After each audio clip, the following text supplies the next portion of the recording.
lot of the players have mentioned second year in the system, but what else is it about Key Lawrence that's different?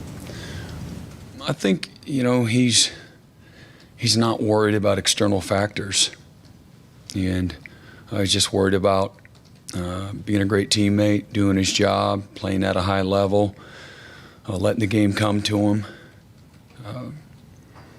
He's playing aggressively and just playing with a lot of confidence. I think he's having some fun.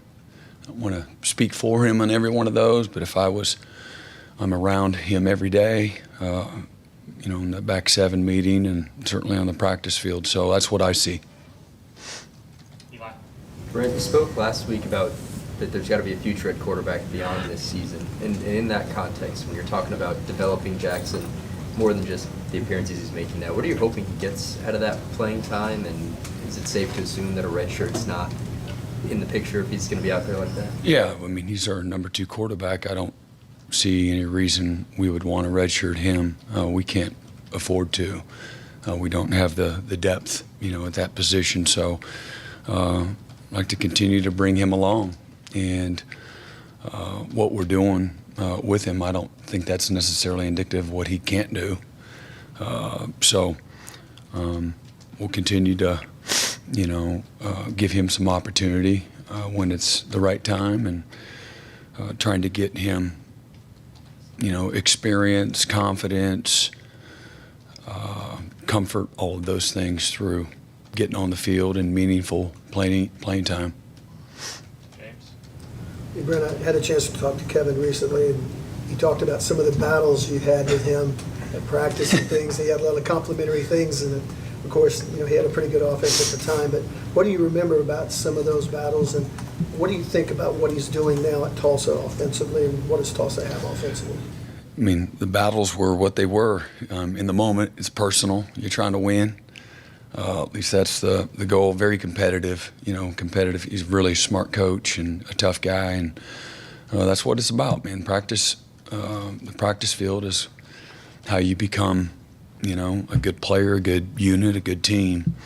And so both of us are very passionate about, our craft, and Kevin's done a great job, wherever he's been. If he's just coaching the tight ends, or he's coaching the quarterbacks, or whether he's at Northwestern or Oklahoma or Indiana, Ohio State, now at Tulsa, he's always done a fantastic job. He's one of my favorite people that I've worked with, and a good friend and a great dad and a great husband and a dang good football coach. And Tulsa's lucky to have him, and I see his players playing, aggressively and playing confidently. Even watch him going up to Washington, traveling halfway across the country. They played in a very first third down of the game. They go first down, second down, third down, conversion, real fearless. And that's, he's kind of got a go for broke mindset. So he'll do a great job there, and his players are representing him well right now. Brent, when you have a defense playing at such a high level, how do you balance wanting your defense to play with a little bit of swagger but not be overconfident? Where do you find that fine line of balance? Again, just having respect, for the game, and it's not all about you. And you want guys to be passionate, intense, and to have fun, have enthusiasm, but not lose their mind or their poise. I think having poise and maturity is part of it too. Don't act like a fool. We got to actually play third down now. You made a tackle for loss. Congratulations, we ran you through the A gap. Nobody blocked you. Let's play. And just having, I think having humility and confidence can go hand in hand, and having a never satisfied mindset. But the swagger and the confidence, the edge, if you will, comes from the work that you put in, countless hours of work. So you want them to have all those things, but I'm a big believer in pointing and running. When I make a play, I point to my teammates, I point to my family, I point to my coach. When my teammate makes a great play, and I'm running to celebrate his success. I'm more about that than again, sometimes, again, I'm assuming that, and again, I don't mind a guy celebrating, and so I don't want to sound like, coach don't want to have any fun. This is the no fun zone. It actually, and not that we are, but dominating somebody is fun. And, so again, I just think keeping your emotions in check and having, poise is important. Yep. Hey, Brent, these games against Tulsa, you guys have set up some series as programs between the two. What value do you see in playing another in-state team playing Tulsa? And then some of these games are up there. Is there a different value that you ascribe to going up to Tulsa to play them? I don't know if it's a different value. It's certainly a great opportunity for us to play. We're going to play on the road. At least we're playing in state, so we have a lot of people that love the Sooners have an opportunity to watch us play. I like the familiarity that the players will have with one another. Again, half their team is from the state of Oklahoma or the Dallas Metroplex, and I think it's great for them in their program. We want to see everybody in state, have some level of success. So it gives us both an opportunity to people to, pitch their flag, if you will, and show their loyalty. So it's good for the pageantry of college football, playing each other in state, and as they build their program and we're building ours, I think we all win, through it all. Yeah, Brent. Texas beat Alabama and looked good doing it. To whatever degree Texas is rising and Alabama is falling, how does that affect you going forward in terms of what you got to do in the future? Well, I'm only kind of smirking because Alabama falling, I'm not sure. Texas, apparently I did not see the game. Apparently they played fantastic. You don't just go into Bryant-Denny Stadium and win and not play pretty dang good. So, credit to them for that. I don't necessarily think that's indicative of Nebraska or Texas falling. Or Alabama falling. I don't even know what to say. That doesn't sound right. So I don't know how to say it. My brain doesn't think like that, apparently. But, I just say, hey, man, this is the league that, we signed up for. And this is college football. But those are, two really, good programs. And Alabama's been the gold standard for a long time. That doesn't mean they're not vulnerable to, a great game and they came up on the short side of it. That's the game too.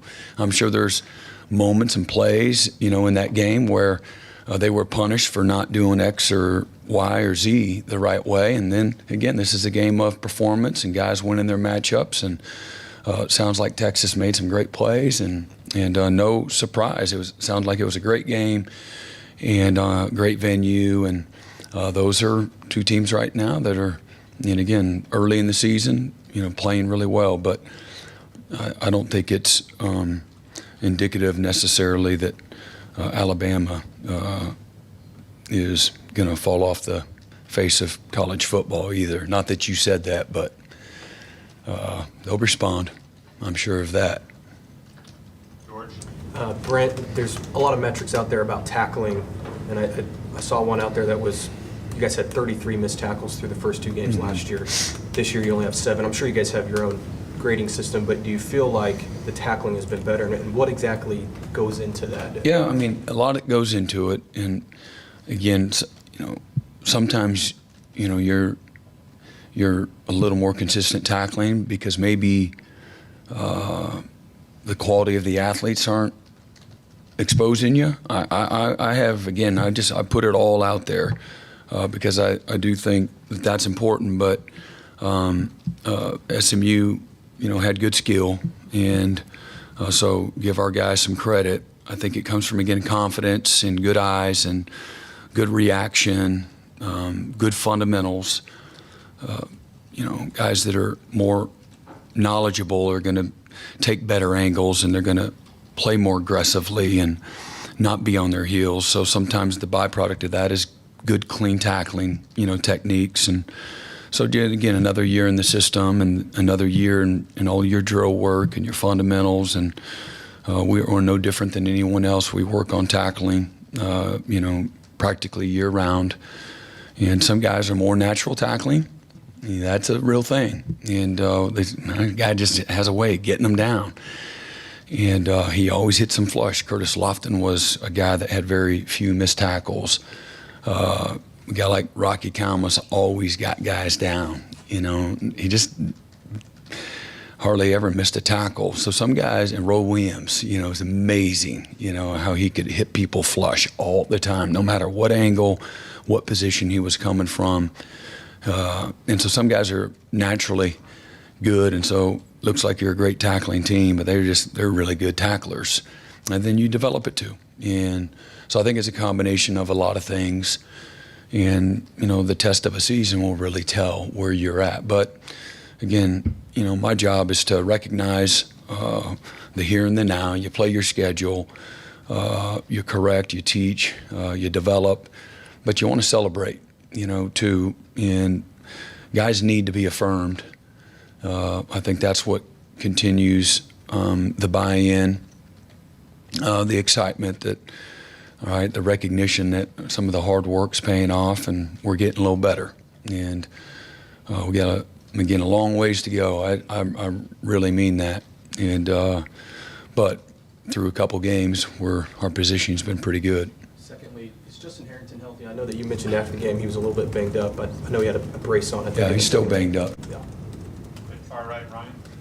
You talked about the growth in the secondary, but how much of his reinforcement, confidence boost is it for a guy like Kenai Walker, for Gentry to go down and come in and play well? And then secondly, is Gentry going to be available as well this weekend? Yeah, Gentry will. And Kenai, he had some really good plays in the game. He's getting a little bit better, and excited for him, excited for us. I made a first third down play, and his fundamentals were pretty good through most of the play, and we're a little bit late on the break, but the receiver was coming back and was a little bit short of the sticks, and the quarterback threw it and hit him right in the hands, and Kenai played really strong through the hands and did a great job on that. So we got off the field, and then later in the game there was an over route. It was a deceptive play with guys acting like he's blocking and then takes off running. They had a deep over, and the quarterback put it right on the money, and Kenai aggressively, physically stripped the ball out. Great play. The positioning was fantastic, never panicked, didn't interfere with the receiver, and made a play on the ball. Those are really big plays when you talk about the development of that position and how that should continue to carry on. Not that he's expected to be perfect, but I do believe that the experience and the confidence is a real thing, and expect him to really come along, and those are some really good plays. So proud of him for that. Okay, right side, second row, Justin. Hey, Brent, Jeff mentioned yesterday that Gavin's somebody who he wants to get more involved. Just what are you looking for out of Gavin as he does get adjusted, and just what can you bring to the table for you guys? Well, again, talked a lot about Gavin in fall camp, and he's really explosive. He's wide open all the time. He's had sure hands. He dropped one over the middle. We got to have that play last weekend. But he's a guy that you can count on, man. He's very invested, and he cares a great deal. And he runs with great strength, can run through trash for a smaller guy. And again, he has a nice catch radius as well. So between the special teams and getting him involved at receiver, I would expect it to continue to enhance his role. Okay, Mason Young. Brent, do you expect to have Dason McCullough back this week? Hopeful. Can I also ask about Troy Everett? What did you think of the way he came in and did a nice handled job. Yeah, he can play three positions, and to say he can play all three equally, I think that's not really fair. He's capable of playing all three really, really well, but it's hard to practice him at all three positions. In practice, you only have so much in the tank, and without tearing a guy down and taking all the reps. So, but he could go in there and be a starter, and at any time. He's done a great job since he's been here. James Jackson. Hey, Coach, dealing with a quarterback like Preston Stone last week, I mean, how does that prepare this defense for the rest of the season? Dealing with somebody that can play, make, and do things that he Yeah, and again, Preston's a very good player. Preston, as we saw, he has tremendous accuracy, can throw on the run. Really never panicked, and he's got good instincts in the pocket. He evaded, a couple of sacks a few different times, and then he's smart. He makes good decisions, knows when to throw it away when it's not there, and not take negative plays. So that was a challenge, for our guys, and I thought again for that test they responded well, and that again, should bode well, from an experience standpoint and getting better and learning, where the margin for error is smaller, and our guys should learn from that, get better from it. Third row, please. Yeah, Jenny had spoken to the advantages of playing in Tulsa. I wanted to talk specifically about recruiting. Obviously, some of the best high school football in the state played in Tulsa. Could you speak to that a little bit, just the level of high school ball that's played up there, and then the advantage of having a chance to take the team up there and play? Well, I'm not trying to recruit for Tulsa, all right, but there's plenty to brag about. They've had they've got a great lineage, and there's been amazing football players that are collegiate players. The Butkus Award was there a few years ago, right? Is that right? Nagurski. What was his name? He went to Denver.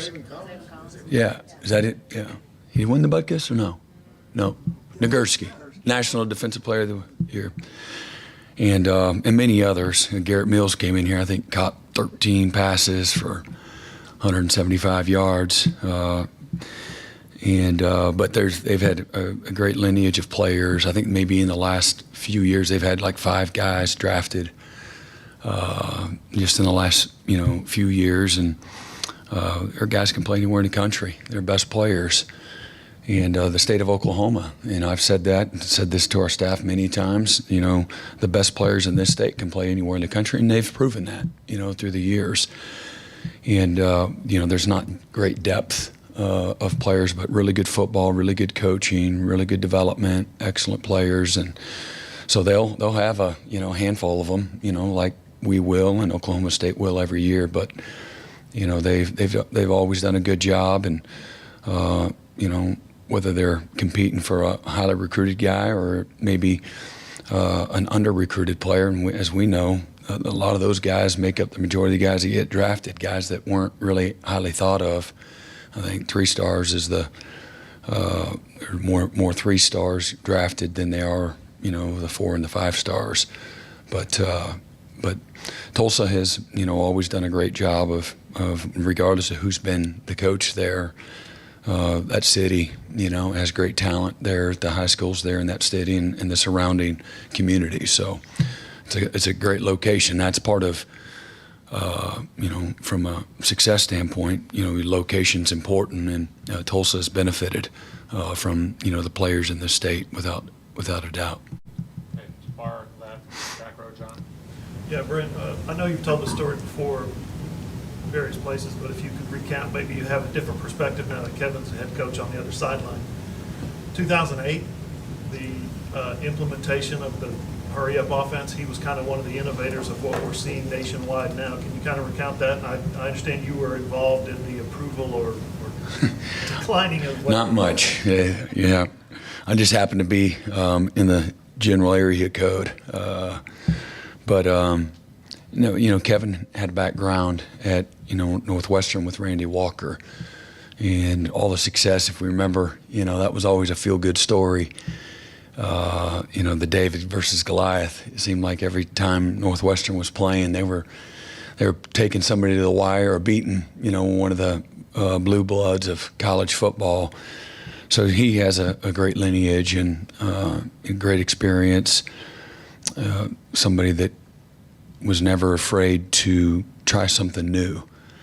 And but he and Coach Stoops and the other offensive coaches, decided, hey, look, some of these people are doing a few of these fastball plays. You had a package of 2 or 3 fastball plays. You'd put 3 people into the boundary, and you'd run a toss sweep, and then maybe you'd run a fake toss and a double post wheel, and maybe you throw a fade route or a slant or something to the field, and a fastball package. So you got a fastball defense. Well, they took it to another level, and it wasn't a bunch of quick, short throws. I remember specifically Coach Stoops says you need to go fast and run 4 verticals, because that really wasn't a popular thing to do. And and again, then I think they used the personnel and created all kinds of different formations out of the same personnel grouping, and really put defenses, on their heels, and couldn't do your sub packages and things of that nature. So at the time, it was a really big time challenge. And then you add to it the quality of the players that were involved, the accuracy of Sam Bradford and the weapons that he had on offense and their skill, whether it was Jermaine, DeMarco, all these. He had playmakers everywhere. And but there was also, great detail and precision and a lot of thought that was put into how we do what we do. And I was just glad they were on our team. And but it was a lot of fun to watch, that maturation and in some ways evolution. Again, there's been tempo and no huddle for a very long time, well before then. But in the college football game, with what we were doing and the personnel that we were doing it with and the variety of the things, it wasn't just the run and shoot. It was they can get in high backs with the same personnel, and then they can get in empty and just blister you with whatever they were doing. Quick follow-up. The coaches on that team, the coordinators on those early Oklahoma teams, a lot of them went on to be head coaches. Kevin was obviously one of them. But just the quality of guys that Bob hired to go on to become head coaches. Yeah.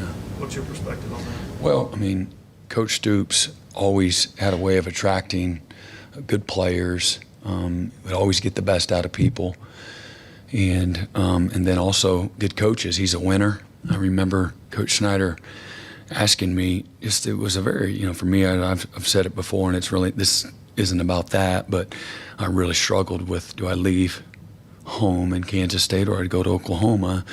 So with all the emotional attachments and the feeling, indebted to Coach Snyder, my opportunity there and what have you, the flip side was, well, that's Coach Stoops. And I love playing for him as a player, and love working and learning from him as a defensive mentor. And so when Coach Snyder says, well, once I told him I'm going to go to Oklahoma, he said, well, how do you know they're going to win? Because Oklahoma had gone several years without winning. And I was like, well, that's Bob Stoops, and he's a winner. And so I say that he attracts great coaches, but he also has the instincts for it too. And but several of the coaches, systematically have been able to, I don't know if parlay is the right word or not, but through their experiences here and the success that we had, obviously opportunities will arise, through that process. Mm-hmm. Time for a couple more. Way back, TJ. Yeah, Coach, kind of in that same vein, talking with Coach Wilson, he weaves OU stories in and out of his press conferences when talking about his team at Tulsa. Curious, you hit on it a little bit today, but maybe any other stories from your time with Coach Wilson that stand out to you? Is this PG-13? No, I don't. We had a lot of good times. A lot of good times. Our families, our kids growing up. That's the coaching profession, and this is a wonderful community to raise your families. And I know it was really hard. Different coaches taking different opportunities. I don't think any of those opportunities, whether it was Chuck Long going to San Diego State, or Mike going to Arizona, or Mangino going to Kansas, or Kevin leaving to go to Indiana, Jay Norvell leaving. I mean, I don't think any of that was probably easy for anybody. But just a lot of great memories on and off the field. It was genuine.